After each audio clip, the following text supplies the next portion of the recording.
Let me first start off by saying, this video is not me asking if there is one, this is me telling you there is one, and me explaining it, just to let you know.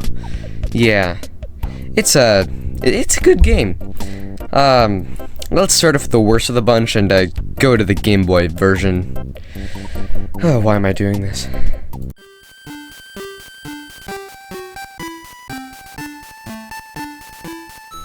Yeah, so this is the Game Boy game. I don't know what else you expected. It's exactly what it says. It's the game for the Game Boy Color. It's racing through the Disney rides on a Game Boy Color. It looks terrible. Not gonna lie to you. But it is a decent looking Game Boy Color game, and that says something. The best looking Game Boy Color game, if you want my opinion, is Donkey Kong Country. They demade it for the Game Boy Color for some weird reason. It's actually really cool. But yeah, this game looks kind of bad, but that doesn't matter. The best part about it is 100% the music. They have 8-bit versions of Grim and Ghosts, the Splash Mountain medley, Yo-Ho Yo-Ho A Pirate's Life for me, and the Dick Dale Space Mountain theme from the early 2000s. What else could you want from a video game from the Disney parks than an 8-bit version of Disney theme songs? I mean, like, what else could you want? These are absolutely amazing. They're just like the best songs to listen to, you know, when you're in the car, because it's a racing game. You can listen to these in the car. It makes perfect sense, right?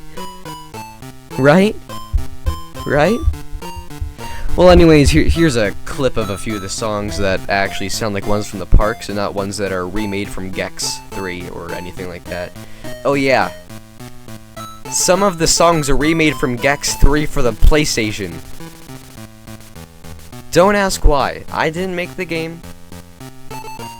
Disney Interactive did, not me. Ask them. Oh, but they're not around anymore, so I don't know what you want to do. Anyways, here are some of those amazing 8-bit tunes I was talking about earlier.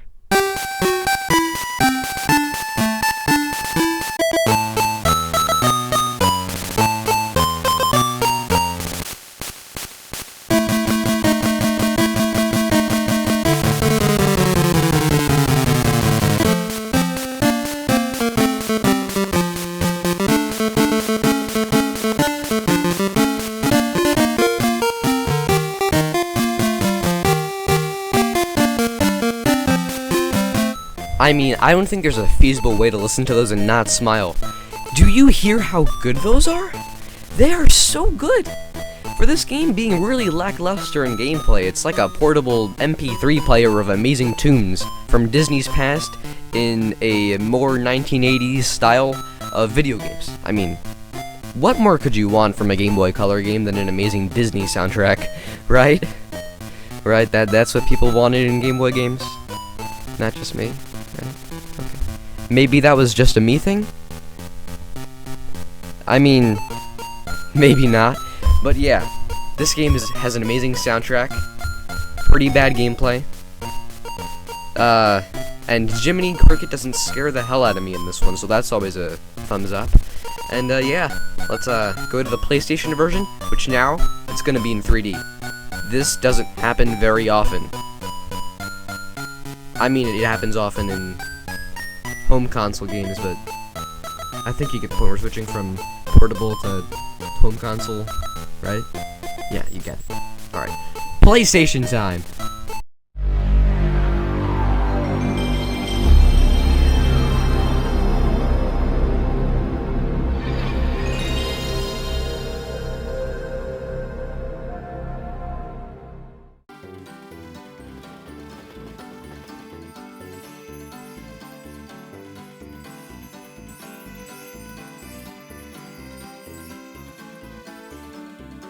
Welcome to Walt Disney World.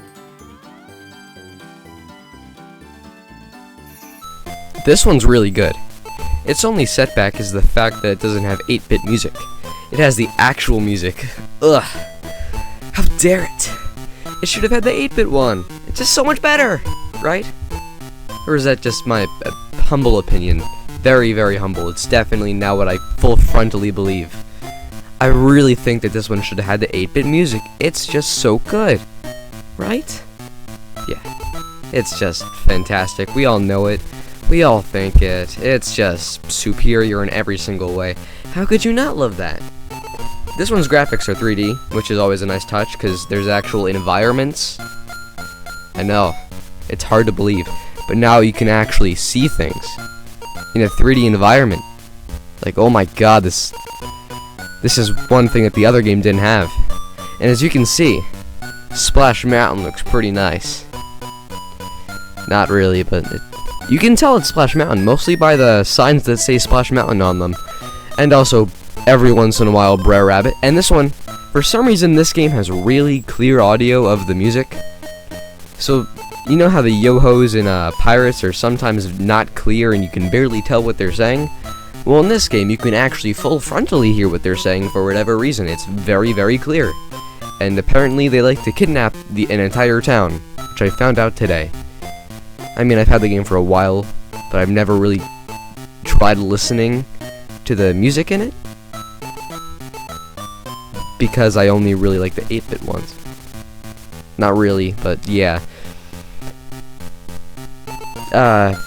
Grim Grim & Ghost sounds the exact same, but Yo-Ho Yo-Ho and Splash Mountain Medley sound almost completely different and more clear, which is very, very weird to say because they were already very clear, but the clips of the voices are really, really crisp, and it's kind of scary. And speaking of things that are scary in this game, let me introduce you to my friend Jiminy Cricket. Well, hello there. Cricket's the name. Jiminy Cricket. And today I have a tale for you that's sure to make you smile. Well, at least I hope it does. It's all here in my storybook. I think that the new test to find out if someone's a psychopath is to show them that clip and see if they find it scary or not. Because that thing is absolutely terrifying. That's not Jiminy Cricket. That's not my Jiminy Cricket. That's some monster that took over his body. Anyway, let's go to the Dreamcast version, which is basically the same exact thing.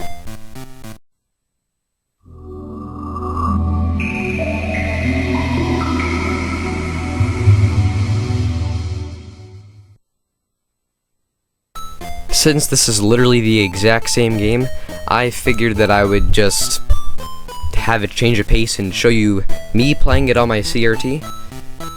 And this one's really cool. I like the Dreamcast version the best, mostly because I love my Dreamcast and the controller is amazing, but also because it looks nicer. Imagine the PS1 version of the game, but all the textures are upscaled, and there's no pixels. It's like non-pixelated. Imagine the look of Sonic Adventure 1, if you know what that looks like, but Haunted Mansion-esque. Yeah, so there's really no differences at all, besides Jiminy Cricket looking more scary. But I'm not going to show that because I think that I can only handle looking at that version of Jiminy Cricket for 5 seconds a day, otherwise I think I'm just going to run out of my room in terror. Speaking of which, why is there no Tower of Terror, like, level? That would be so cool! We need a remake of this game, or a sequel, with more levels and more to do. You have been banned from the Mickey Mouse Club for inappropriate behavior. Come on, Disney.